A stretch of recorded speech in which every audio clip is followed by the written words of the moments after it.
United States of America, the so-called leader of the free world, just got locked out of Europe's airspace. France said no, Italy said no, Spain said no, Switzerland said no. In the span of 48 hours, 4 major Western nations looked at the United States of America and said, "We don't want any part of what you're doing. You're on your own, Donald." Let that satisfaction sink in for a second. The country that built NATO, the country that has projected military power across the globe for 7 decades, just got told by its own allies that it can't fly its planes over their countries. That is not a minor diplomatic spat. That is not a little disagreement between friends. That is the sound of the post-World War II international order cracking in half right in front of our eyes. And I need you to understand something before we go any further here. This didn't happen because these countries suddenly hate America. This didn't happen because the French woke up one morning and decided they wanted to pick a fight. This happened because Donald Trump, the man sitting in the Oval Office, has spent his time in power systematically destroying every single relationship the United States has built over generations. He threatened NATO. He attacked allies. He cozied up to dictators. He launched a war in Iran without consulting anyone. And now he's shocked that nobody wants to help him. I mean, how dumb do you have to be? Look, let's walk through this piece by piece because the details here are staggering when you actually lay them all out on the table. So here's what happened. France and Italy officially joined Spain and Switzerland in denying the United States any military support or airspace for Trump's war in Iran. And it's not just the US that got shut out. Israel wanted to use French airspace to transport American weapons that were going to be used in the Iran conflict. And France said, absolutely not. France flat out refused. And Italy?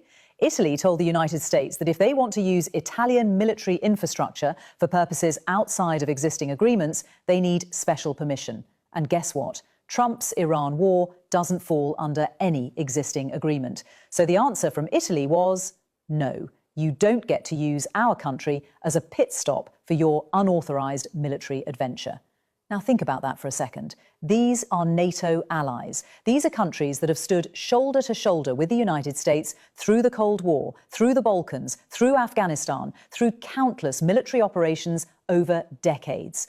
And in the span of a few months, Donald Trump has managed to alienate them so completely, so thoroughly, that they won't even let American planes fly over their territory. That's not just a policy disagreement, that's a full-blown divorce. And what was Trump's response to all of this? Did he reflect? Did he pause and think, maybe I should have talked to my allies before launching a major military operation in the Middle East?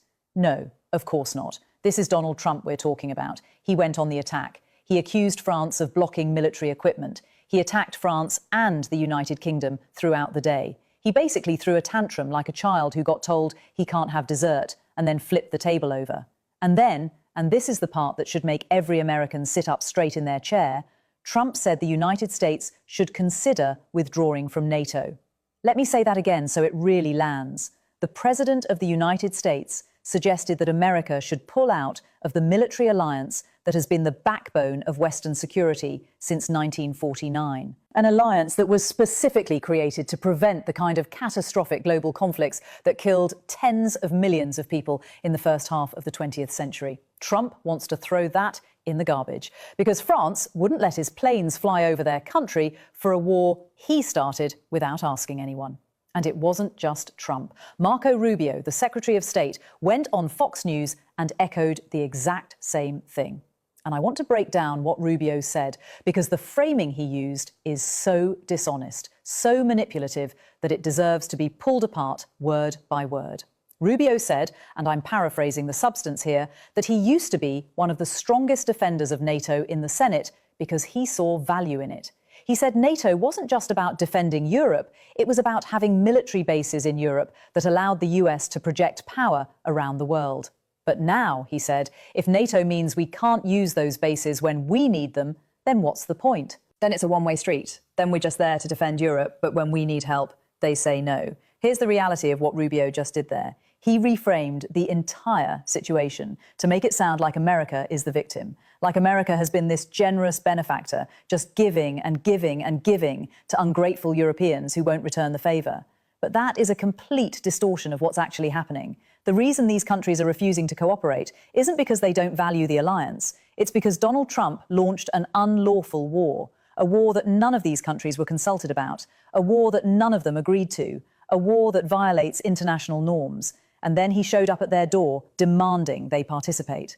That's not how alliances work. That's not how partnerships work. You don't ignore your partners, go rogue, start a fire, and then get mad when they won't help you put it out. And let's talk about what Rubio said regarding the Strait of Hormuz, because this was equally disturbing. Rubio basically said, yeah, the Strait of Hormuz is international waters, and what Iran is doing there is illegal under maritime law. But then he said, it's not really America's problem. The US doesn't get much energy through the strait. It's Europe's problem. It's Asia's problem. Let them deal with it.